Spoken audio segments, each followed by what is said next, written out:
አልንቀሳቀስ መንጋችን ላይ ምግብ መብላት የለም አይችልም። ከነ ለሳምንት ምናምን ሰው ምግብ ሲበላ እያየሁ የሚጠጣ ነገር ብቻ ነው።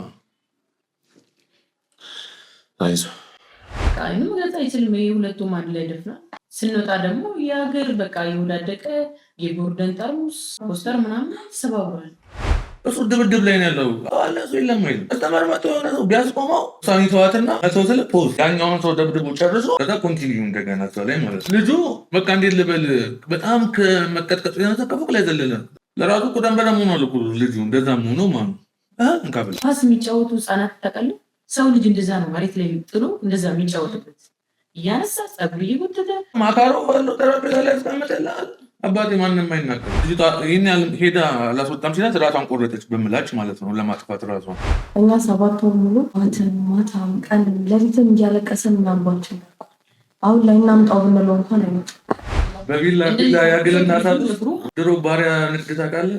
ስፓርታከስ ላይ ምናምን የሚቃጥለው እሱም ያግልና ብረት ያቃጥላል። አርማ ሁሌ ቀን በቀን ነው የምናለቅሰው። ቀን በቀን ያላለቀስንበት ቀን የለም። ለራሷ እኮ ልጅቷ ደሟ ፈሶ ኦልሬዲ የተልፈሰፈሰች ነው። እጄ ላይ ነው ያለችው። አባቴ የት እንደሚደበድባል ልነግርህ አልችልም። እንደዛ ደሟ እየፈሰሰ ሰው ወደ ሐኪም ቤት ይዞ ይሄዳል አይደል? አስተናግሳለሁ ነበር እንደሸኝ። እናንተ እዚህ ራቁታችሁን ቆማችሁ እኔ በእናንተ 3ኛ ቤት ይንገስ። ይሄ ደግሞ ዛሬ ማን ይሆን የሚቀጠቀጠው? ይደርሰኛው ነገር አይደለ ወይ? ዛሬ መጣዩ ደሞ መሽ ጥቆ ሺሻ ዕቃ የጎርደን ዕቃ ሽጉጥ አስቀምጦ ነው ያለ ነገር ነው። ዛሬ በተደጋጋሚ ወደ ቢሮ የተጠራው ጾታዊ ጥቃት ደርሶብኛል ምናምን የሚል ሀሳብ ነበራት። ነገርኩህ። እኔም ወንዶኝ ነው የተረፍኩት። ተበድለናል የሚለው ቃል ራሱ አይገልጽም። ይሄ ከመበደል ይላል። ባሌ ህዝቦች ቤስት ናቸው፣ በጣም ፍቅር ናቸው። አንድ ሰው ራ ምክንያት እነሱ ስም ራሱ መጥፋት የለበት። ምክንያቱም ባለጌ ውስጡ ነው።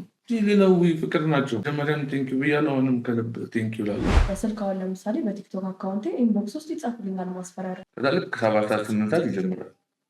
አንቺ ምን አባሽ ነው ዛጋ የምትቆሚው? ጨፍሪ ምን አባት ይኛለህ ና የትም እንደማልከስ አውቃለሁ። ለአንድ ለአምላኬ ግን ከስሻለሁ። እኔ ሳልሞት አንተ መጨረሻ ያሳየኝ